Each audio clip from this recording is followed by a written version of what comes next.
안녕하세요. 결혼을 앞두고 있던 30대 여성입니다. 결론부터 말씀드리자면 파혼했습니다. 그런데 파혼 이유가 너무 어이가 없어서 어디다 속 시원히 말도 못했습니다. 저희 부모님만 알고 계시는데 속상하신 부모님 붙들고 하소연할 것도 아니고 결국 익명의 힘을 빌려 하소연 좀 해보겠습니다. 저는 대학교를 졸업하자마자 사람들이 한 번쯤 들어봤을 법한 대기업에 들어갔습니다. 사실 부모님께선 제가 대학원에 가길 바라셨지만 제가 솔직히 공부에 크게 뜻이 있던 건 아니었거든요. 뿐만 아니라 그동안 저를 키우고 가르치시느라 고생하신 부모님께 더 이상은 손을 벌리고 싶지 않았던 것도 있어요. 그저 하루빨리 그 깊은 은혜에 보답해드리고 싶은 마음이 컸지요. 게다가 저희 집이 부족하진 않았지만 그렇다고 경제적으로 풍족한 상황도 아니었습니다. 그런 와중에도 하나뿐인 딸인 제가 뭘 배우고 싶다, 해보고 싶다 하면 어떻게든 기회를 주신 부모님이셨어요. 부모님에게 받은 큰 사랑을 이야기하자면 정말 끝도 없겠네요. 아무튼 그래서 저는 계속해서 공부를 하는 대신 좋은 회사에 들어가야겠다고 진작부터 생각하고 있었고 다행히 목표를 이룰 수 있었습니다. 대기업에 입사를 하자마자 이후에는 열심히 회사 생활을 하다가 나이 40이 되기 전 제 사업을 차려야겠다는 새로운 목표도 세웠고요. 제 성격이 일단 뭔가 해야겠다고 마음을 먹으면 마치 경주마처럼 그것만 보고 달리거든요. 직장 생활도 다를 게 없어지요. 덕분에 친구들과의 여행, 연애 같은 건 잊고 살았던 것 같아요. 그렇게 어느덧 제 나이도 30을 목전에 두게 되었고 주변 사람들은 절 일중독이라고 불렀어요. 그러던 어느 날 평소에도 저를 챙겨주고 아껴주던 회사 선배 언니가 보다 못하겠던지 그렇게 살지 말라며 소개팅을 주선해 주었습니다. 솔직히 내키지도 않았고 당황스럽기까지 했지만 언니 마음이 고마워서 거절하지 못했달까요? 그렇게 만나게 된 사람이 바로 남자친구입니다. 이제는 파혼한 사이라 사실 남자친구라고 부르기도 어색하지만 편의상 남자친구라고 부를게요. 처음 만났을 당시 전 29살이었고 남자친구는 저보다 3살 많은 32살이었습니다. 나이 때문인지 결혼을 전제로 한 만남은 아니었지만 그렇다고 분위기가 가볍지만도 않았네요. 처음 만났을 당시 저희 둘은 비슷한 수준의 회사를 다니고 있었습니다. 하지만 남자친구는 재수했지, 군대 다녀왔지, 그리고 취업 준비를 하느라 휴학도 했지. 덕분에 나이만 많았지 오히려 저보다 졸업이 늦었고 그렇다 보니 저보다 회사 생활도 늦게 시작했더라고요. 그래서 연봉은 제가 조금 더 높았네요. 아무튼 그런 조건과 별개로 남자친구는 써글써글한 외모의 젠틀한 매너를 가지고 있었습니다. 성격도 크게 모난 구석은 없는 것 같았지요. 그래서 연애 경험이 한 번밖에 없다고 했을 때 하마터면 저한테 거짓말을 하고 있다고 오해할 뻔했네요. 사실 말하기 쑥스럽지만 저 역시 제대로 된 연애는 해본 적이 없었습니다.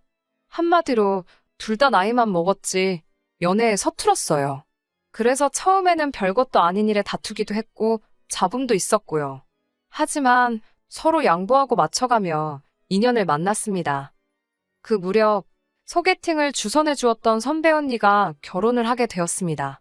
언니 역시 저 못지않게 이욕심이 많은 사람이었는데 그런 언니가 결혼을 하니까 제 마음도 왠지 싱숭생숭하더라고요. 불현듯 제 나이가 벌써 31살라는 생각을 하게 되었고 시간이 이렇게 빨리 흘렀구나. 새삼스레 주변을 둘러보니 이미 몇몇 친구들은 좋은 사람을 만나 시집을 갔고 심지어 아이까지 키우고 있는 친구들도 여럿이었습니다. 저는 왠지 모를 조급함이 들기 시작했지만 자존심 때문에 먼저 결혼 이야기를 하고 싶지는 않았어요. 그래서 처음엔 유치하지만 장난처럼 결혼에 대해서 운을 띄웠지요. 하지만 남자친구는 눈치를 못 챈 건지 아니면 의도적으로 모르는 척하는 건지 얼렁뚱땅 제 말을 별거 아닌 일처럼 치부하고 넘기기 일쑤였습니다.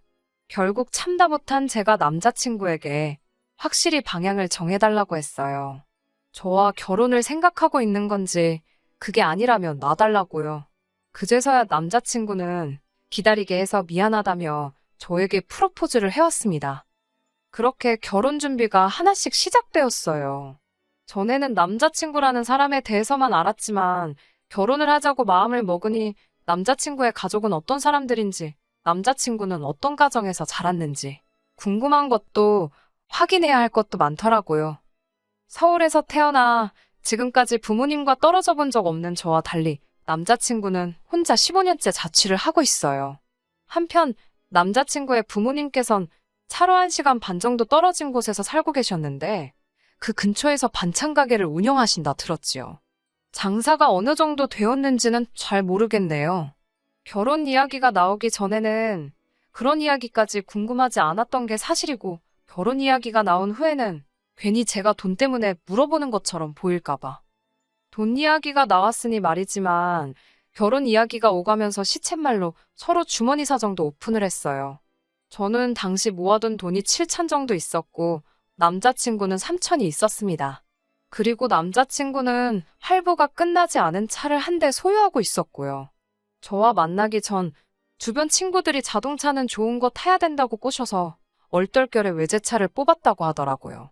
그래서 한 달에 차값으로만 나가는 돈이 100만 원 가까이 되었습니다.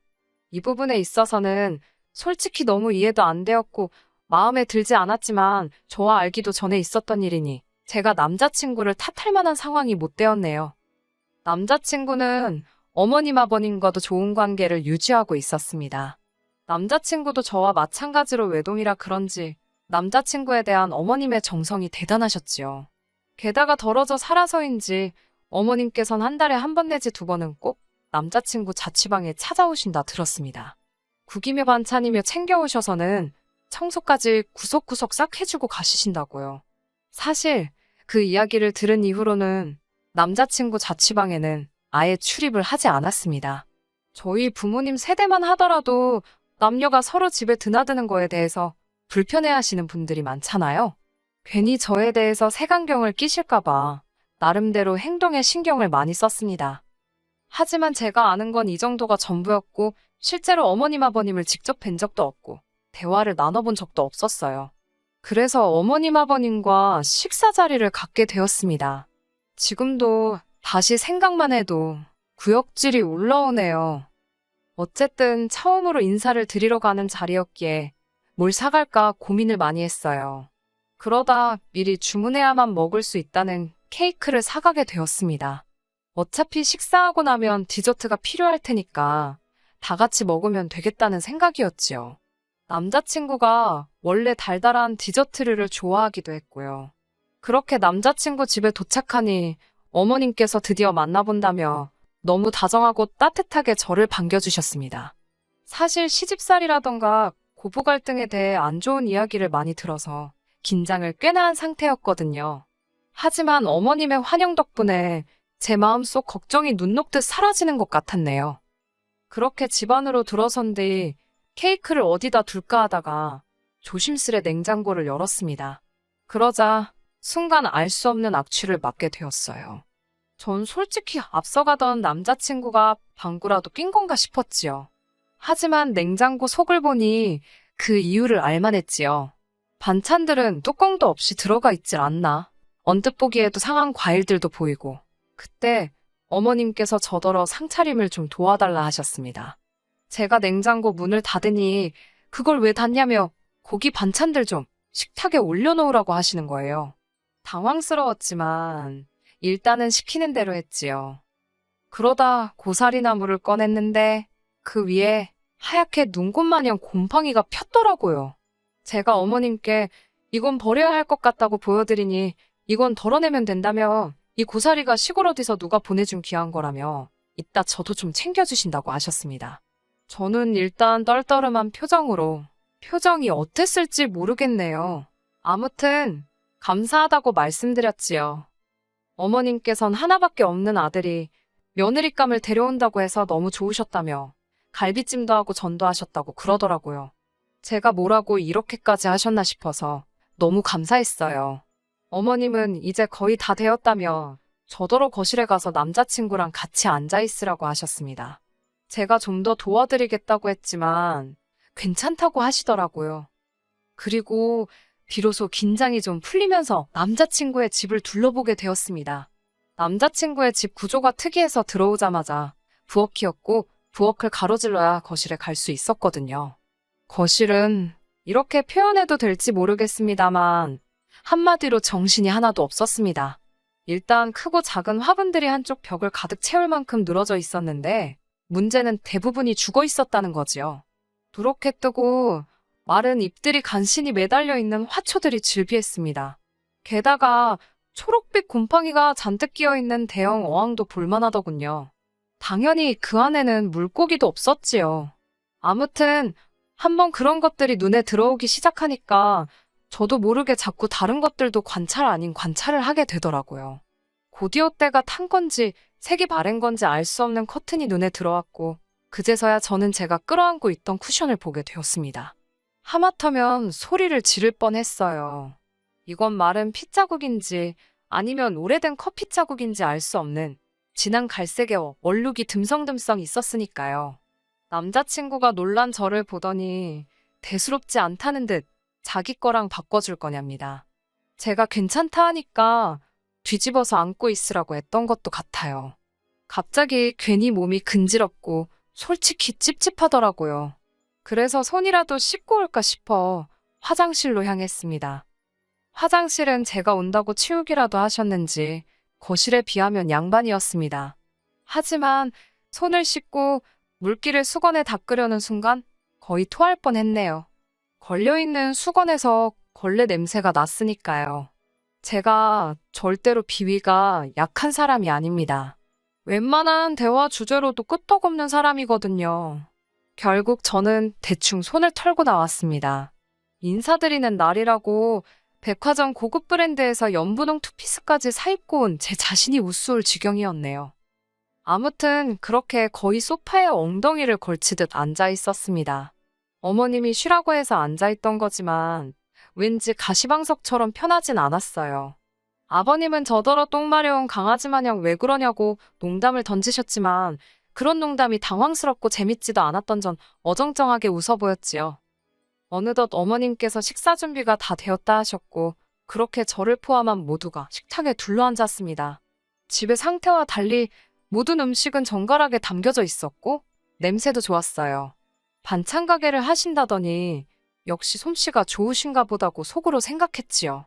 하지만 그런 생각도 잠시 저는 어머님의 행동에 다시 한번 크게 놀라고 말았습니다.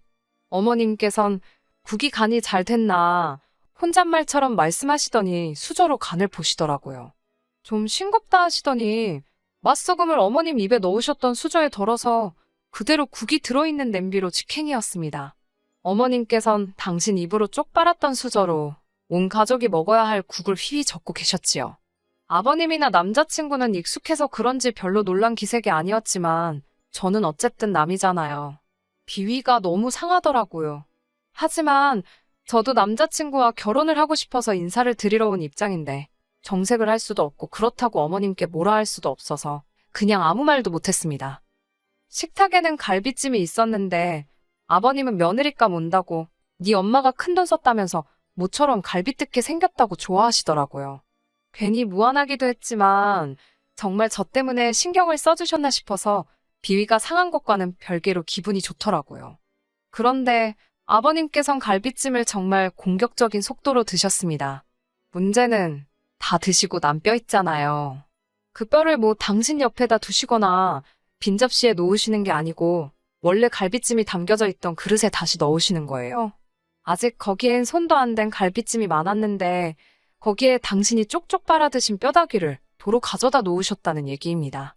저는 처음엔 설마 잘못 두셨나 하고 생각했어요. 하지만 그게 아니었지요.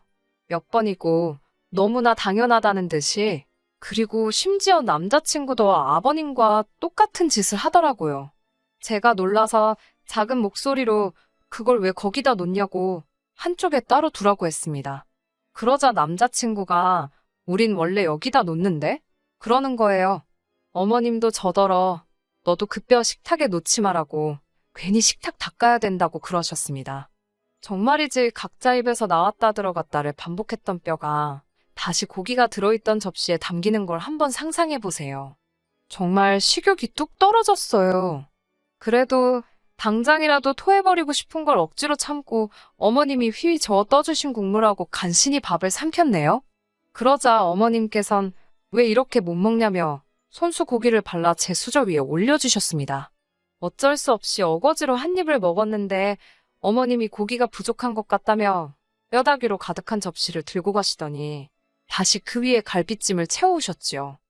하지만 이런 문제로 제가 파혼을 한 건 아닙니다. 솔직히 집안마다 가풍도 다르고 환경도 다르니 제가 어느 정도는 이해를 해야 한다고 생각했어요. 하지만 이건 가풍이나 문화가 아니라 상식을 벗어난 일이잖아요. 게다가 구역질이 날 법한 일은 여기서 끝나지 않았습니다. 모두가 식사를 마치자 어머님께선 반찬통 하나를 꺼내 남은 반찬을 전부 모아 담으셨지요. 먹다 남은 반찬이요. 그때만 해도 전 솔직히 어머님이 음식물 쓰레기 모으시는 줄 알았네요. 아버님께선 제가 사온 케이크 맛 좀 보자고 하시며 거실에서 2차로 디저트를 먹자고 케이크를 꺼내오셨습니다. 제가 부엌에 접시를 가지러 가려니까 어머님께서 접시를 못하러 쓰냐고 설거지거리만 늘어난다며 대충 먹자고 하셨어요. 떨떠름했지만 유난 떤다 소리 들을까봐 네 하고 자리에 앉았습니다. 케이크를 꺼내니 아버님께선 당신은 이 크림이 그렇게 좋다며 당신 수저로 크림만 떠드시기 시작하셨습니다. 문제는 잘라서 당신이 드실 부분만 건드시는 게 아니라 케이크 한 판을 다 그렇게 훑어드시는 게 아니겠어요? 보다 못한 제가 아버님께 좀 덜어 드시는 게 어떻겠냐고 돌려서 말씀을 드렸지만 됐다고 하시길래 결국 솔직히 말씀드렸습니다. 아버님 침이 여기저기 다 묻어서 다른 식구들은 어떻게 먹냐고요. 웃으며 농담처럼 말씀드리니 아버님도 막 웃으시면서 당신 침은 로얄 젤리랍니다. 그러면서 저더러 한 숟갈 줄까? 그러시며 막 당신 수저에 침 뱉는 신용을 내셨다니까요.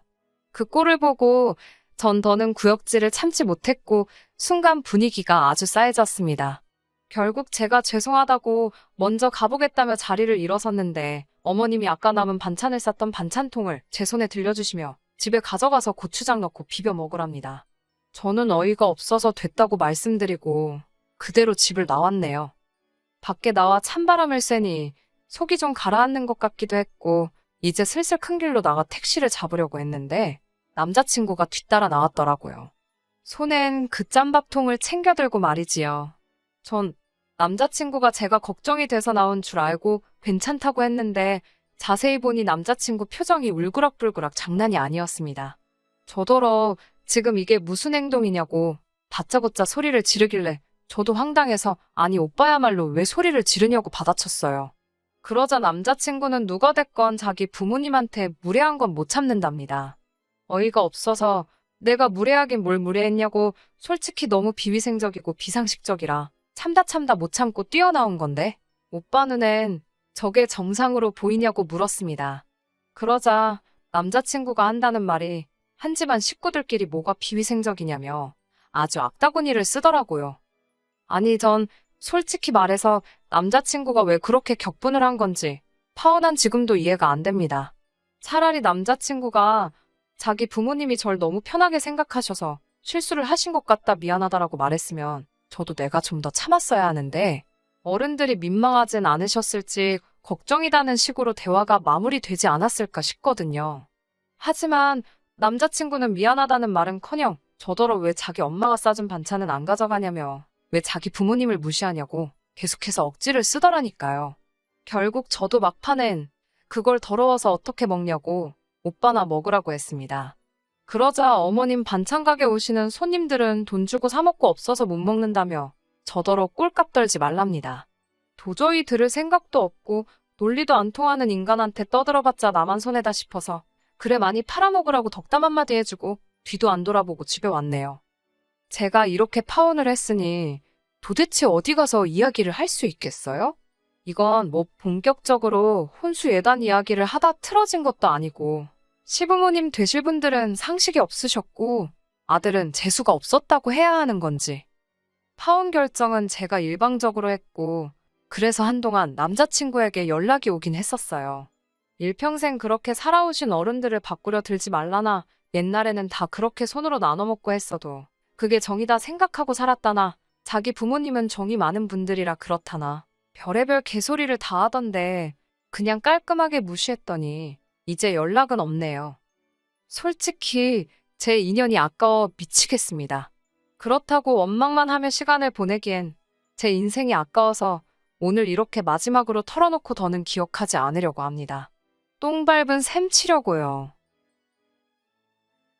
끝까지 들어주셔서 감사합니다. 오늘의 사연은 여기까지입니다.